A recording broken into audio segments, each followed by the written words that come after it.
The laboratory hummed with an electric tension that Dr. Elena Rodriguez had long since learned to ignore. Holographic displays flickered around her, a constellation of data points that most would dismiss as meaningless noise. But Elena saw patterns where others saw chaos. It was both her greatest strength and the source of years of professional ridicule. The quantum entanglement detector before her was her life's work, a device so radical in its design that it had been rejected by every major research institution across Earth and beyond. Conventional wisdom claimed that instantaneous communication across vast distances was impossible. Elena knew better. Outside the reinforced windows of the Lunar Research Station, Earth hung like a blue-white marble against the infinite darkness. Humanity had spread to the Moon, Mars, and the asteroid belt, but to the vast galactic civilizations that existed beyond human knowledge, they were nothing more than a footnote, a primitive species barely worth acknowledging. Elena's fingers danced across the holographic interface, recalibrating sensors that had been modified beyond their original design. Each adjustment was a calculated risk, a mathematical rebellion against established scientific doctrine. The device before her was a chimera of human innovation, part quantum computer, part communication array, part something entirely new. A soft chime interrupted her concentration. Dr. Marcus Chen, her primary research partner and the only person who hadn't written her off as a scientific heretic, entered the lab. His weathered face carried the marks of countless late nights and failed experiments. Another late night, Elena. Marcus's voice was a mixture of concern and admiration. She didn't look up, her eyes locked on the cascading data streams. Something's different this time. The quantum resonance patterns, they're not random. There's a structure here that defies everything we know about interstellar communication. Marcus approached, studying the display. Unlike most of their colleagues, he had learned to trust Elena's intuition. Her previous impossible theories had a habit of becoming tomorrow's breakthrough technologies. The research station itself was a testament to humanity's growing ambition. Nestled in the sea of tranquility, it represented more than just a scientific outpost. It was a beacon of human potential, a place where the boundaries of known science were challenged daily. Elena's current project was more than just a communication device. If her calculations were correct, she was developing a method of communication that could potentially bridge not just distances, but fundamental understanding between different forms of intelligence. The Galactic Concordance monitoring stations would laugh if they could see this, Marcus muttered, referring to the advanced alien alliance that maintained a distant, dismissive watch over emerging civilizations. Elena's lips curled into a slight smile. Let them laugh. Every great discovery begins with ridicule. Her latest data model suggested something extraordinary, a communication method that didn't just transmit information, but could potentially translate complex ideas across species, cultures, and potentially even cognitive frameworks completely alien to human understanding. The detector suddenly pulsed, a soft, almost imperceptible vibration that most would have missed. But Elena froze. Her hand hovered over the interface, heart racing. Something had changed. The quantum patterns were shifting in a way that defied current scientific understanding. Outside, Earth continued its silent rotation. Unaware that within this modest lunar laboratory, the first tremors of a revolution were beginning. Humanity stood on the precipice of a discovery that would soon shake the very foundations of galactic civilization, a discovery born from nothing more than human curiosity, determination, and an unshakable belief that the impossible was just a challenge waiting to be overcome. The colony of New Providence never saw them coming. One moment, the settlement was a beacon of human expansion. Terraformed fields stretching beneath massive dome networks, children playing in carefully engineered parks, researchers mapping the intricate ecosystem of a world 47 light-years from Earth. The next moment, everything became fire and destruction.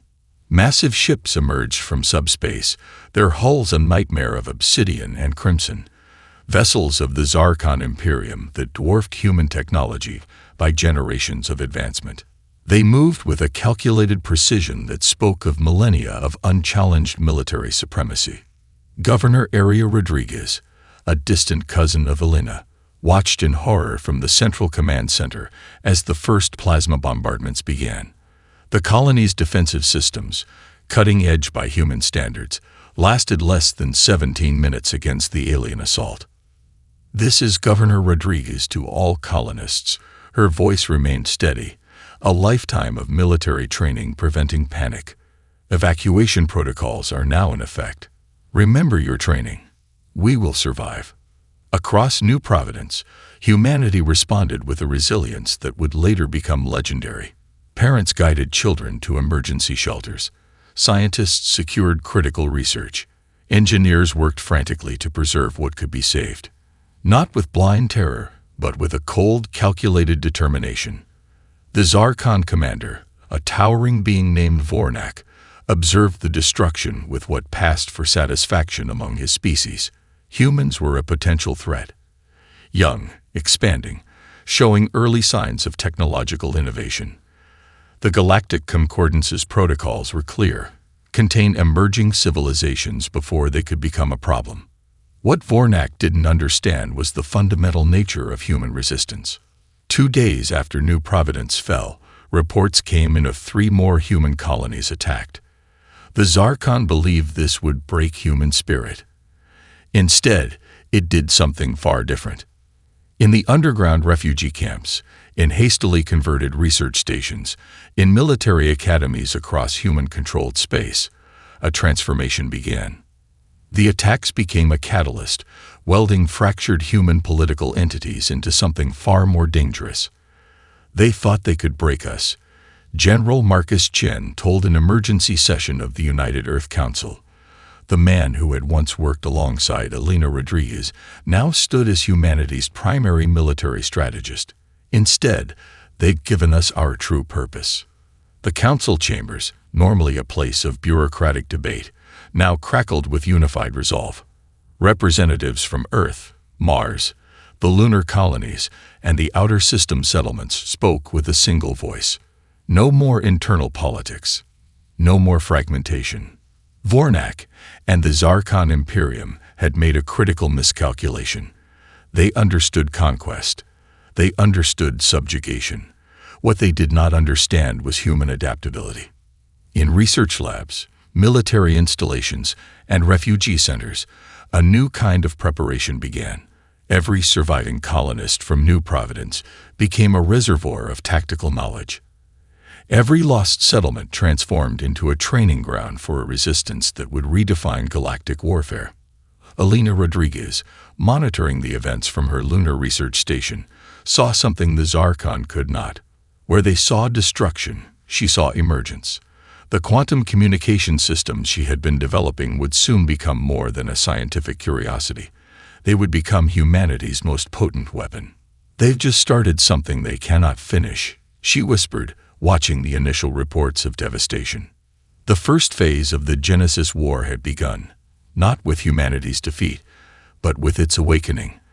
The Zarkon Imperium had attacked what they thought was a collection of colonies.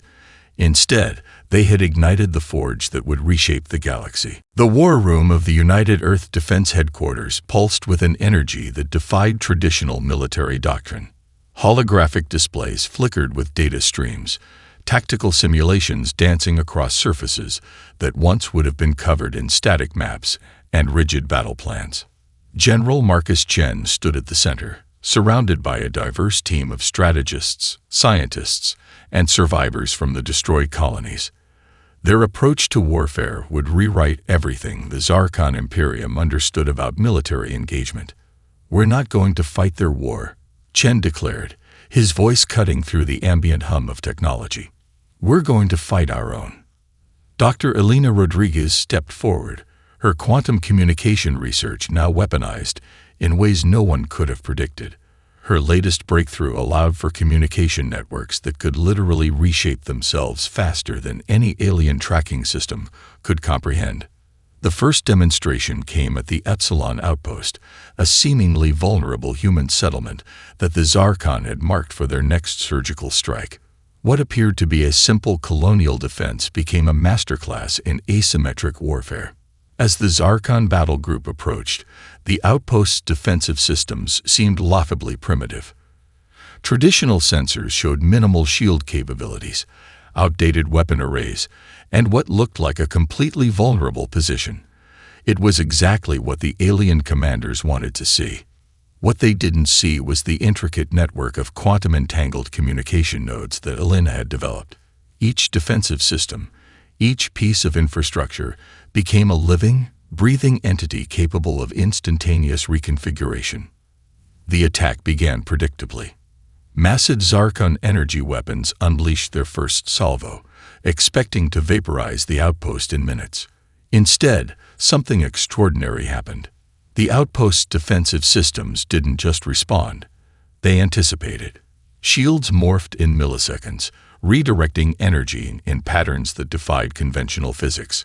Weapon emplacements that seemed fixed suddenly became mobile, rising from seemingly impossible angles.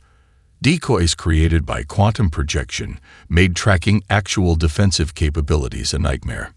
Captain Aria Rodriguez, leading the defense, moved less like a traditional military commander and more like a conductor of a complex symphony. Her command interface was a living organism, adapting and changing with each microsecond of the engagement. They're using predictive algorithms, one Zarkon tactical officer reported in confusion. But it's more than that. It's like the entire defense is thinking. Thinking was precisely the point. Humanity had discovered something the rigid, hierarchical Zarkon could not comprehend. Warfare as a form of dynamic problem-solving, rather than a set of predetermined strategies. The battle lasted less than 30 minutes. When it concluded, the Zarkon battle group had been completely neutralized, not through overwhelming firepower, but through a form of tactical judo that turned the aliens' own strategies against them. "We don't have the biggest guns," Chen explained in the aftermath. "We have the most adaptable minds." Each engagement became a laboratory of human innovation. Military strategists worked alongside quantum physicists, sociologists, and even game theorists. They understood that modern warfare was less about destruction and more about information, adaptability, and psychological impact. Alina's quantum communication network became the nervous system of this new approach. It wasn't just a communication tool, it was a method of collective intelligence that could integrate human creativity in ways no hierarchical military structure could match.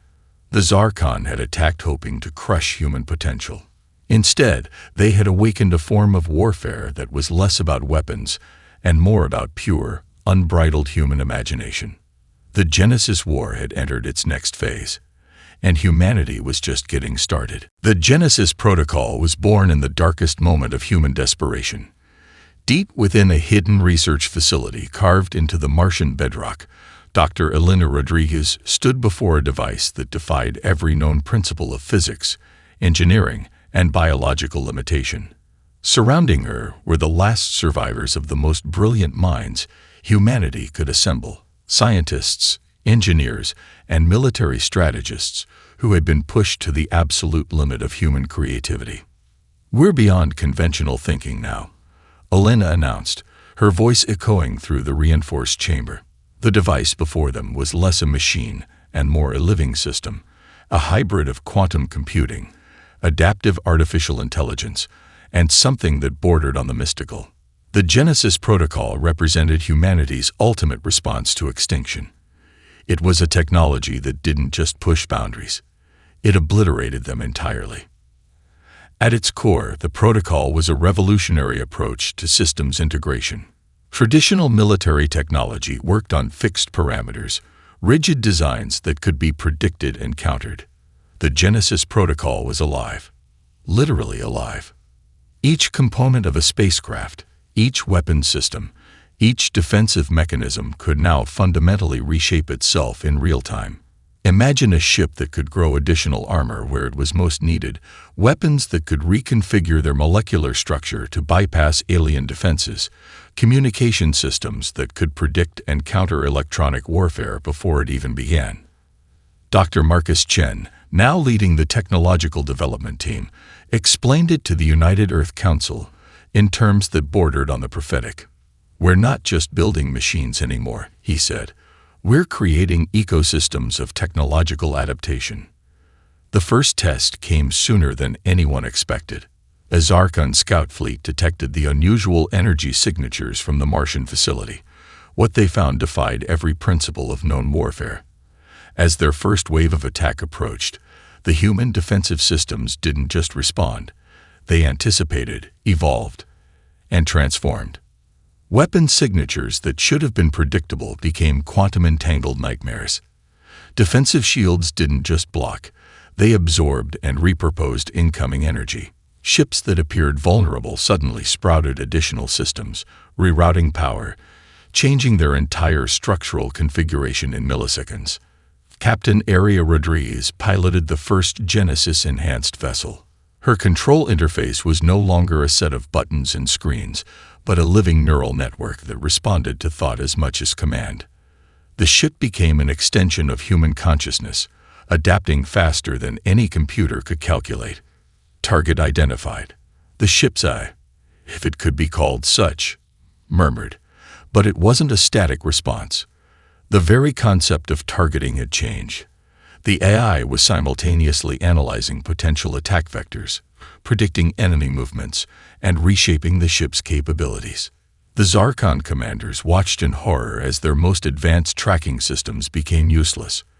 How do you fight an enemy that doesn't follow any known rules of engagement?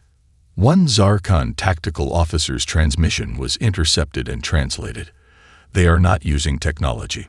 They are using something else." That something else was the purest expression of human potential: creativity, adaptability, the ability to transform limitation into opportunity.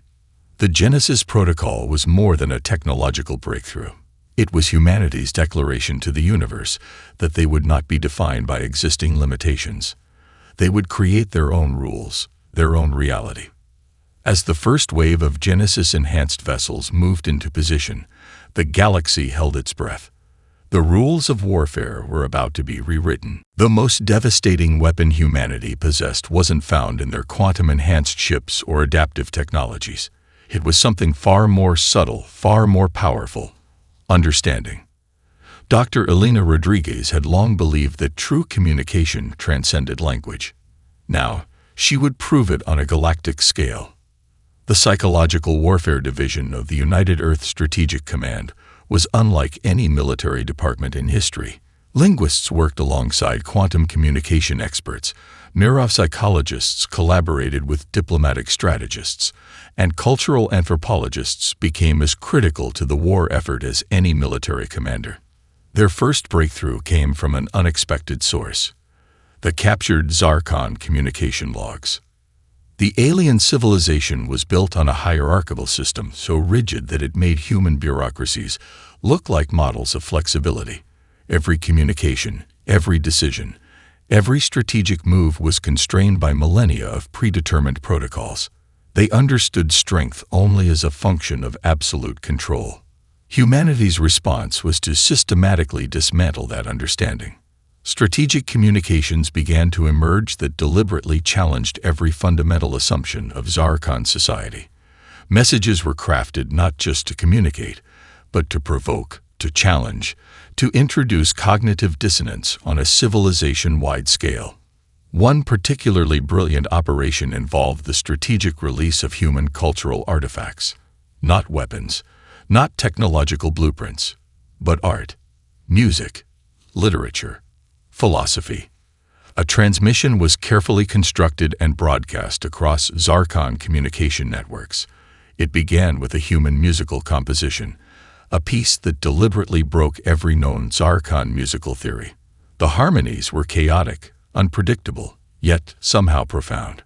Accompanying the music were philosophical texts that challenged the very concept of hierarchical thinking, writings that celebrated individual creativity, celebrated failure as a path to growth, presented cooperation as a strength rather than a weakness. The Zarkon intelligence analysts were confounded. How do you categorize an enemy that doesn't think like an enemy? Captain Aria Rodriguez led a series of psychological operations that became legendary.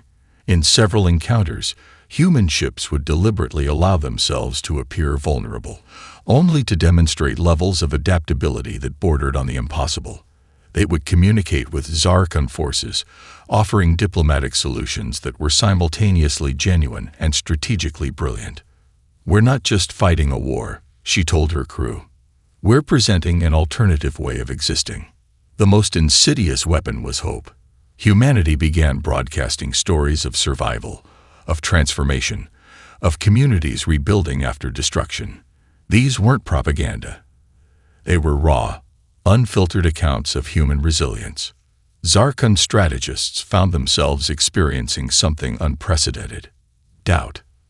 Their entire civilization was built on the premise of absolute control, of predetermined paths.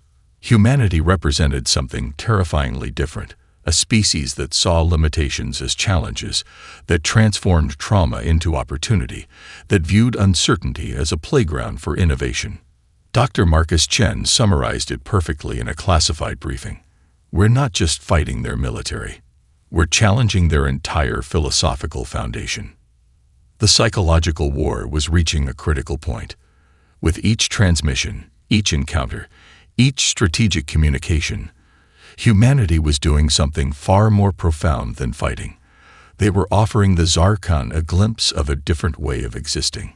Some Zarkon communication analysts began to experience what their species had no word for: a complete breakdown of their understanding of reality. The Genesis War was being won not with weapons, but with ideas. The Orion Nebula became the crucible of galactic destiny. Massive energy signatures erupted across light years of space as the combined Zarkon battle fleet converged. Over 10,000 ships, each a testament to millennia of unchallenged military supremacy, assembled with the singular purpose of crushing humanity once and for all. They expected total victory. They would receive something entirely different. The human fleet appeared impossibly small in comparison. Just 200 ships, each one a living testament to the Genesis Protocol. Captain Aria Rodriguez stood on the bridge of the flagship Prometheus, her neural interface merging with the ship's quantum consciousness in a way that blurred the lines between organic thought and technological adaptation. "They believe numbers define victory," she muttered, more to herself than to her crew. "We'll show them what real power looks like." The first moments of engagement defied every known principle of warfare. Zarkon battleships launched coordinated strikes designed to overwhelm through sheer mathematical precision.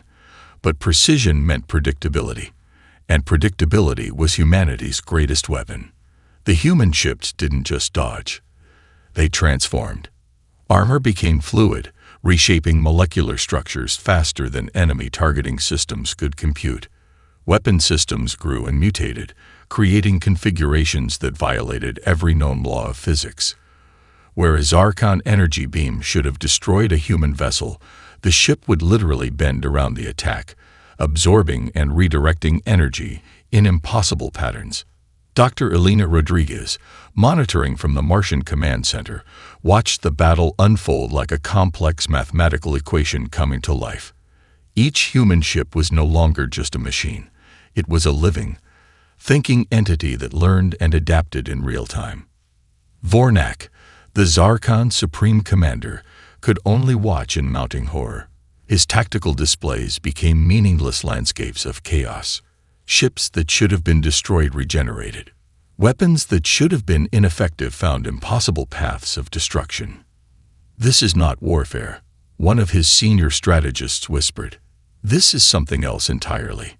The human ships moved like a school of fish, like a murmuration of starlings, individual units that functioned as a collective intelligence. They communicated through quantum entanglement, sharing tactical information at speeds that made traditional communication look like Stone Age messaging. A critical moment came when the Zarkon flagship, a massive vessel twice the size of any human ship, prepared its ultimate weapon, a concentrated energy blast that had destroyed entire civilizations. The humans didn't run. They didn't even fully defend. Instead, they did something unprecedented. The Prometheus and 3 accompanying ships literally merged their quantum matrices. The result was a ship that was simultaneously 3 vessels and something entirely new. It absorbed the massive energy blast, then used that same energy to create a counterattack that rippled through the entire Zarkon battle group. Tactical simulations would later show that no single human action could be isolated or understood. The battle was less a military engagement and more a living, breathing organism of strategic creativity.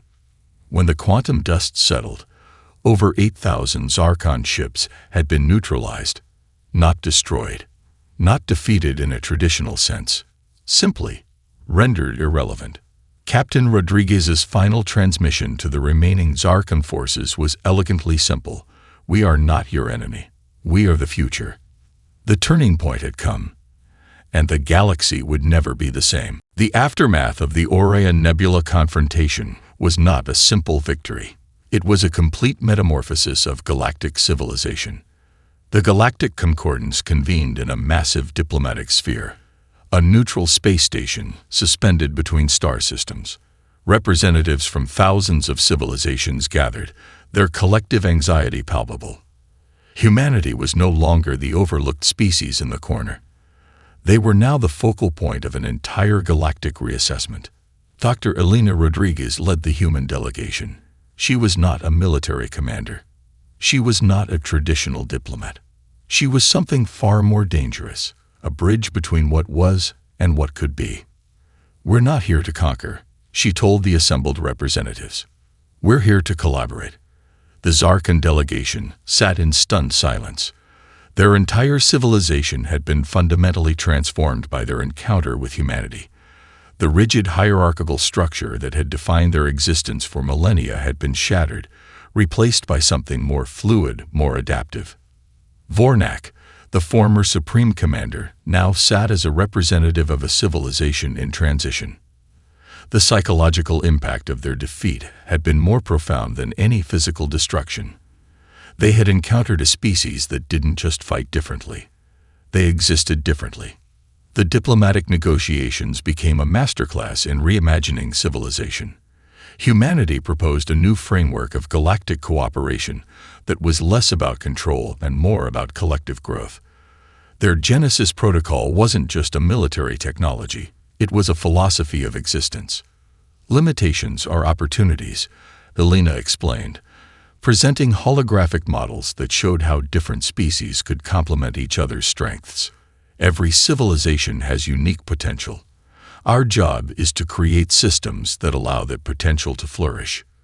The most revolutionary aspect was humanity's approach to technological and cultural exchange. Unlike previous galactic powers that hoarded knowledge, humans proposed open-source collaboration. Their quantum communication networks would be shared. Their adaptive technologies would be developed collectively. Captain Aria Rodriguez presented case studies of human colonies that had been rebuilt after destruction. Each story was a testament to resilience, creativity, and the ability to transform trauma into opportunity. These were not just stories of survival, they were blueprints for a new way of existing. Dr. Marcus Chen introduced the concept of the Adaptive Civilization Protocol, a framework that would allow different species to collaborate while maintaining their unique cultural identities. It was a radical departure from previous galactic integration models.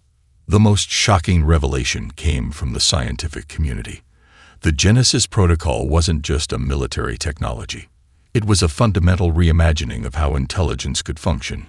Species could now collaborate at a level previously unimaginable, sharing consciousness, adaptive capabilities, and collective problem-solving in real time. Smaller civilizations that had been marginalized for centuries suddenly found themselves with unprecedented opportunities. The human approach wasn't about raising some species while suppressing others. It was about creating a framework where every civilization could reach its full potential. We are not exceptional, Elena told the assembly. We are simply the first to understand that our greatest strength is our capacity to grow, to adapt, to transform. The galactic map was being redrawn, not through conquest, but through collaboration. The Genesis War had become the Genesis Transformation. As the negotiations concluded, something unprecedented happened. Representatives from various civilizations began spontaneously sharing ideas, breaking down barriers that had existed for millennia. The rigid protocols of previous diplomatic engagements dissolved. Humanity had done more than win a war. They had introduced a new way of existing to the galaxy. The universe would never be the same. 100 years after the Genesis War, humanity looked different, not just as a species, but as a concept. The research station orbiting the event horizon of a carefully studied black hole represented everything they had become. Scientists from 17 different galactic civilizations worked side by side, their cognitive interfaces creating a collaborative intelligence that would have been impossible a century earlier. Dr. Elena Rodriguez, or more accurately, the neural construct that carried her original consciousness, watched the research unfold. She was no longer purely human, no longer purely machine. Like everything else humanity had touched, she had become something entirely new. The transformation had been gradual but profound. The Genesis Protocol had become more than a technological breakthrough. It was a fundamental reimagining of what intelligence could be. Colonies were no longer static settlements. They were living, breathing ecosystems that adapted in real time. Human children were born with neural interfaces that allowed them to communicate across species, to understand complexity at levels that would have seemed like magic a century ago. Captain Aria Rodriguez's granddaughter, Commander Sofia Chen Rodriguez, led an exploration mission that epitomized this new way of existing. Her ship was less a vessel and more a collaborative intelligence. Crew members from multiple species worked not as separate entities, but as a unified consciousness that could solve problems faster than any traditional computational system. Their current mission explored the boundaries of quantum consciousness, a field that humanity had essentially invented. They were mapping regions of space where thought itself became a form of energy, where communication transcended language, where the very concept of individual consciousness was being rewritten. The Zarkon, once humanity's most bitter enemies, now worked as close partners. Their rigid hierarchical society had been transformed, learning to value adaptability over absolute control. What was once a military civilization had become a center of collaborative research and cultural exchange. Dr. Marcus Chen's final work, completed shortly before his consciousness was uploaded to the Galactic neural network, had been a comprehensive study of evolutionary adaptation. His research showed that humanity's greatest contribution wasn't technological. It was philosophical. They had introduced a fundamental concept to galactic civilization. Potential is not fixed. Everything can grow. Everything can change. The United Galactic Collaborative, the political structure that had replaced traditional governmental models, operated on principles that would have seemed impossible a century earlier. Leadership was fluid. Decision-making was collective. Every civilization had a voice, and that voice could reshape entire systems of governance in real time. Sophia's current mission discovered something that would have been unimaginable to previous generations. They found evidence of communication between different dimensional planes, not through technological means, but through a form of collective consciousness that humanity had helped develop. "We are not conquerors," the current human representative often said. "We are translators. We translate potential into reality." The Genesis War was now studied not as a military conflict, but as a pivotal moment of galactic transformation. It was the moment when a young, seemingly insignificant species showed the universe that limitation is nothing more than an invitation to grow. As Sophia's ship prepared to enter an unexplored quantum corridor, she reflected on the stories passed down through her family. The tale of how humanity transformed from a small, threatened species to the catalyst of galactic evolution. The universe continued to expand, and humanity continued to explore its infinite potential. A dark and intense sci-fi scene depicting the eternal war. Humanity's rise as the most advanced force in the universe. A massive battlefield stretches across the depths of space, where colossal human starships, equipped with advanced technology, engage with alien fleets. Towering mechs, piloted by elite human warriors, navigate through a futuristic war-torn landscape, showcasing their agility and power. In the foreground, a determined soldier in an armored exosuit stands atop the remains of a fallen structure, gazing at the ongoing cosmic struggle. The backdrop features glowing nebulae, distant planets, and massive space stations at the heart of the conflict. The color palette blends deep blues, fiery oranges, and electric purples, evoking a sense of resilience, innovation, and the unyielding spirit of humanity. The mood is intense yet inspiring, symbolizing humanity's journey toward mastery of the stars.